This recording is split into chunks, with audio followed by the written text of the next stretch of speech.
जिंदगी ऐसी बना जिंदा रहे दिल साद तू, तू न हो दुनिया में तो दुनिया को आए याद तू। समस्त मानव जात के लिए एक सुंदर प्रेरणा है। हर आदमी को ऐसा जीवन बनाना चाहिए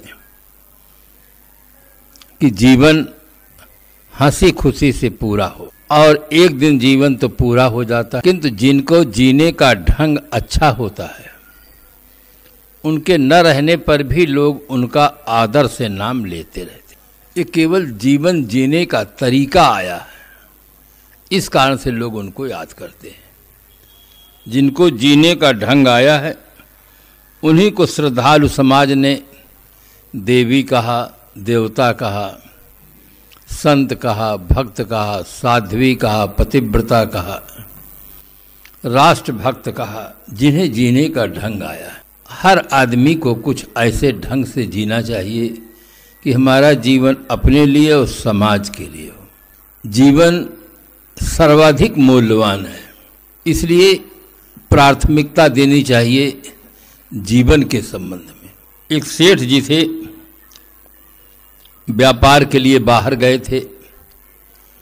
बहुत दिनों के बाद उन्हें एक पुत्र रत्न की प्राप्ति हुई थी। दोपहर का समय था, बच्चा सो गया था और बच्चे की मां बाहर गई बाजार। बड़े घरों में आप देखते हैं जहां लोग रहते हैं वहां सामान नहीं रहता, सामान के लिए अलग कमरे होते हैं, वहां केवल वो रहते हैं। किसी कारण से आग लग गए। आसपास के लोग बहुत सज्जन थे, तुरंत उनका कीमती सामान निकालने लगे। सेठ जी जब जैसे स्टेशन पर पहुंचते हैं समाचार मिल जाता है, दौड़ कर आते हैं। लोगों ने कहा, सेठ जी घबराइए नहीं, आपका बहुत कीमती सामान सब हम निकाल रहे हैं, निकल चुका है। जब माँ को समाचार मिलता है, माँ उस स्थान पर पहुंचती है तो सबसे पहले पूछती है, हाय मेरा बेटा, हाय मेरा बेटा। वो सामान तो देखी, बेटा नहीं दिखाई दिया। लोगों ने कहा, बेटा तो हम देखे नहीं, पूरा मकान छान डाले। जिस कमरे में इशारा की उस कमरे में है, कहा उसमें तो हम देखें, उसमें कोई सामान नहीं था, तो हमारी दृष्टि उधर गई नहीं। सामान नहीं था इसलिए उधर दृष्टि नहीं गई। लोग जाकर देखते हैं तो बेटा जल रहा था।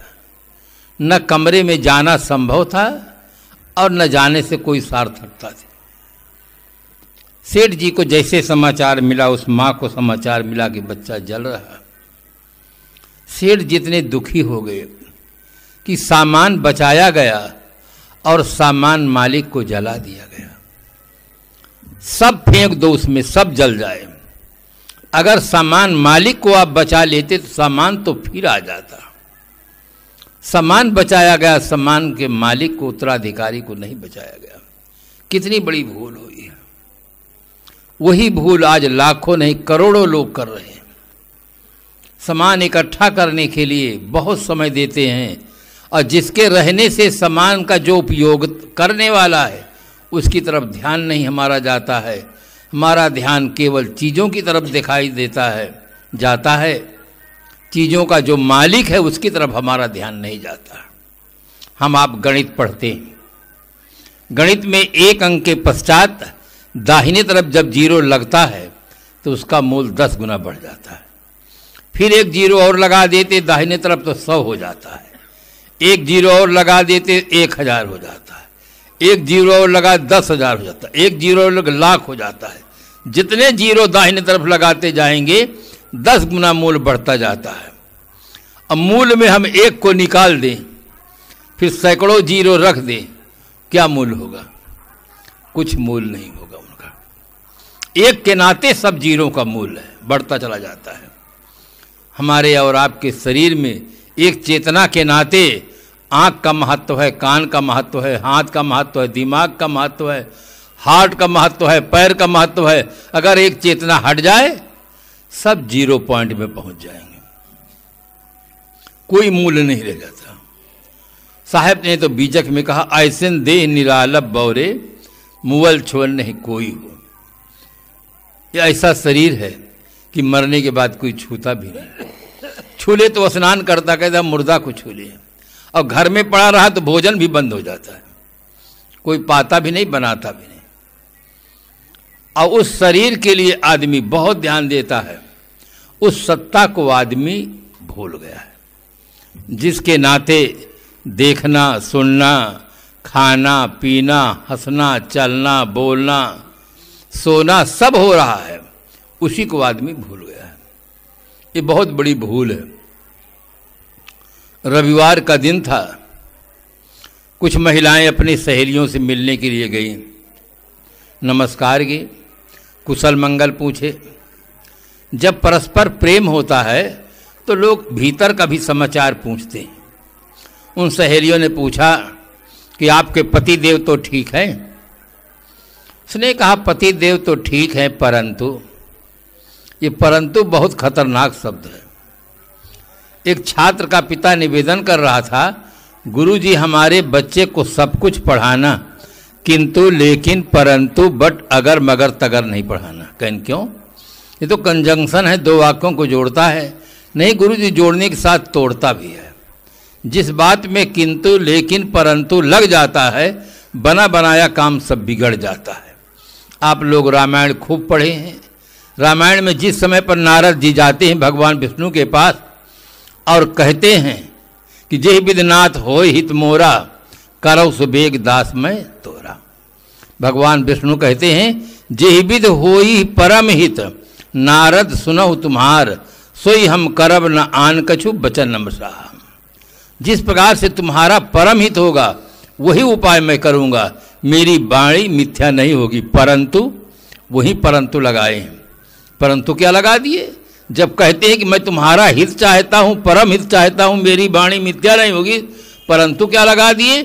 कुपथ मांग रुज व्याकुल रोगी, वैद न दे सुनहु मुनि योगी, यही विधि हित तुम्हार मैं ठयो, और कहियस अंत रहित प्रभु भयो।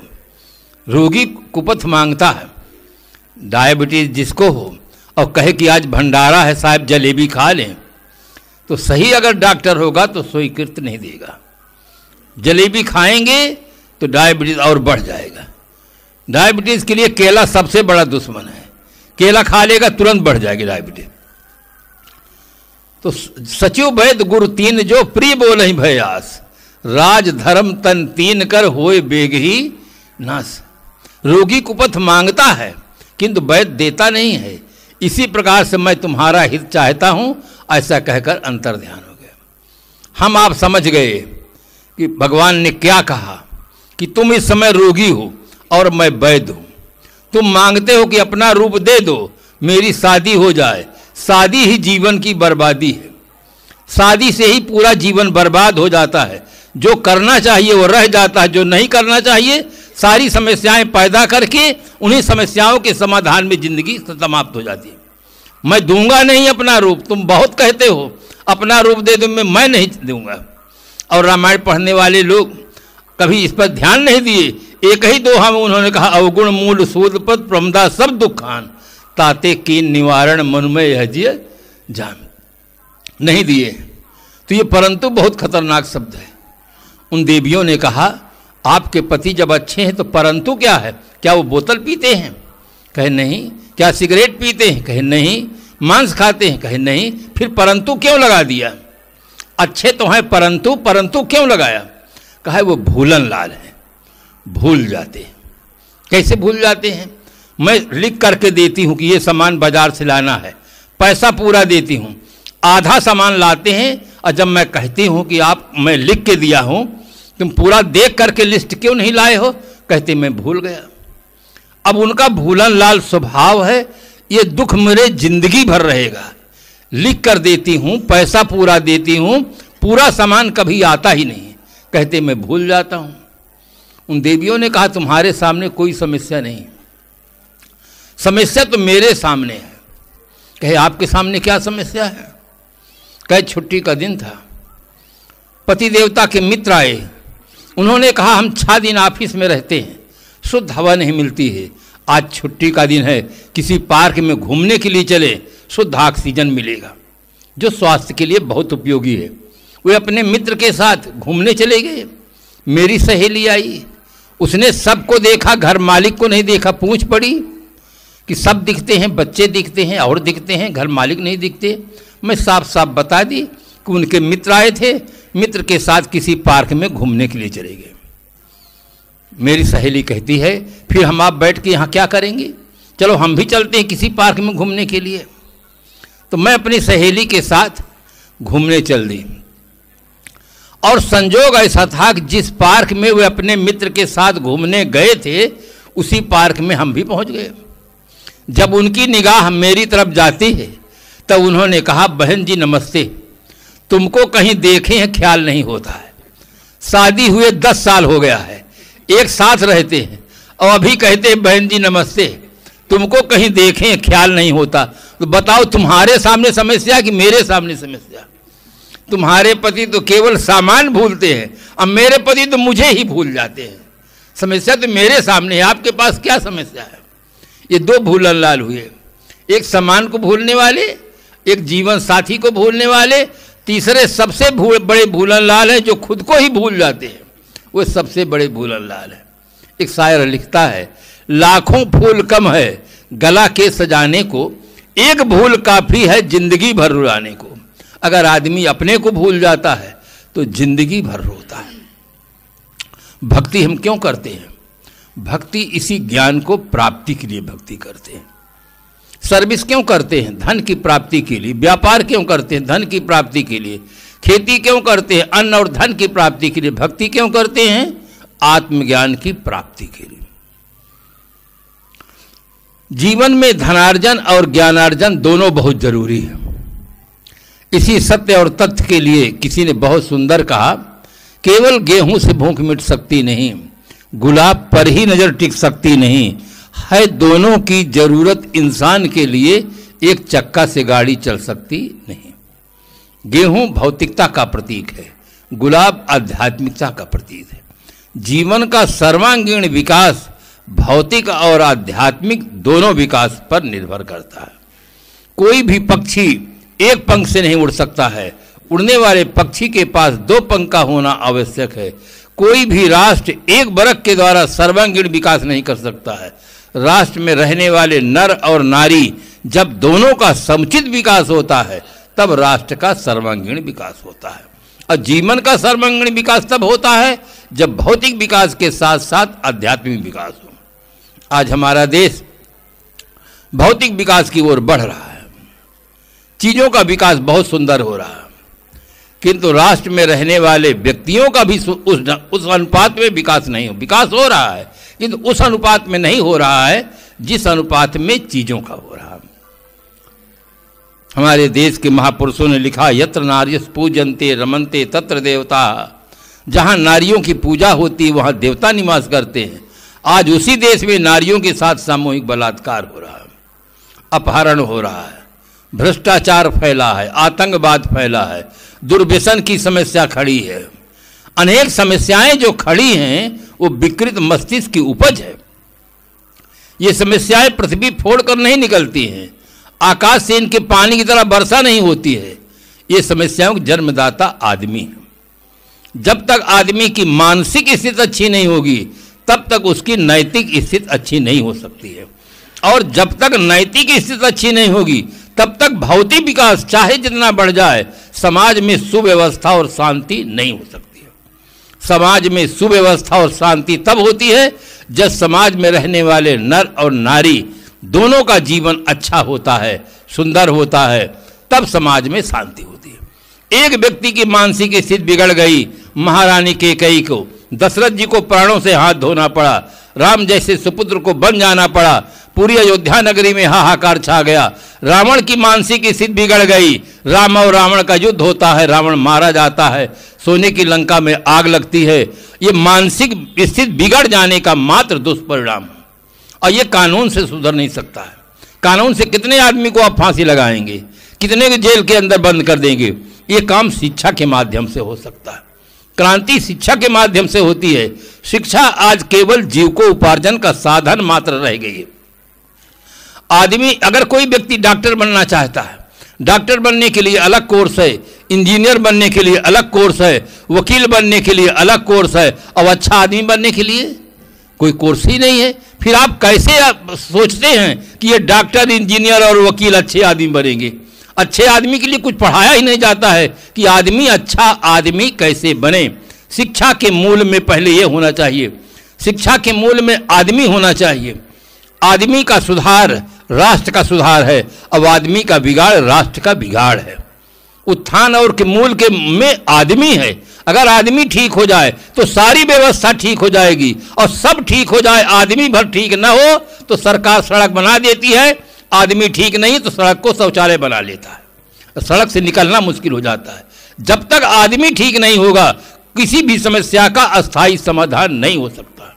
और आदमी के जीवन में बिगड़ा क्या है, पहले ये सोचना चाहिए, बिगड़ा क्या है आदमी के जीवन में। उच्च शिक्षा व्यक्ति प्राप्त है, उच्च शिक्षा प्राप्त है, फिर भी बिगड़ा क्या है। बिगड़े के लिए जब बात आती है तो मुझे एक उदाहरण स्मरण आता है।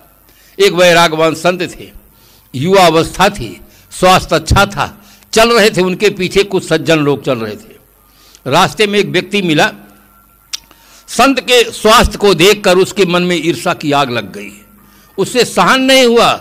उसने कह दिया, पता नहीं ये महात्मा किस चक्की का पीछा आटा खाते हैं, इतने मोटे, इतने तगड़े।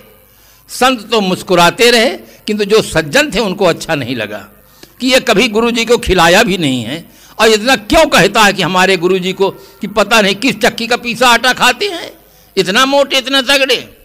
किंतु जब गुरुजी कोई प्रतिक्रिया नहीं करते हैं तो वो भी चुपचाप चलते हैं और आगे बढ़ते हैं। कोई प्रतिक्रिया नहीं हुई, फिर उससे रहा नहीं गया। जिस आदमी का स्वभाव खराब होता है, विकृत होता है, जिसका विचार विकृत होता है उसकी सारी क्रियाएं विकृत होती हैं। जब पानी का स्रोत खारा होता है तो जितना पानी निकलेगा सब खारा होगा, और स्रोत मीठा होगा सब पानी मीठा होगा। जिस आदमी की चिंतन धारा ही विकृत है, उस आदमी के द्वारा जितनी क्रियाकलाप होगी सब विकृत होगी। उसे सहन नहीं हुआ, आगे बढ़ा कि फिर कहा, नारमुई ग्रह संपत्नासी मुड़ मुड़ा भय सन्यासी। पत्नी मर गई होगी, आर्थिक स्थिति बिगड़ गई होगी, बन गए बाबा जी, कमाते कुछ नहीं है, समाज पर लदे हुए हैं, 3 टाइम खाते हैं। भक्तों के अंदर सहन नहीं हुआ, महात्मा तो मुस्कुराते रहे। क्यों मुस्कुराते रहे? एक शायर ने लिखा, गम का जहर पीना जिनको आ गया, मुस्कुराकर गम का जहर पीना जिनको आ गया, ये हकीकत है जहां में उनको जीना आ गया। ये संसार बहुत विचित्र है, कितना ही फूंक फूंक कर आप चलो, कुछ ना कुछ कहने वाले लोग मिल जाते हैं। ज़्यादा बोलो तो कहे बहुत बातूनी है, कम बोलो कहे बिल्कुल भोंदू है।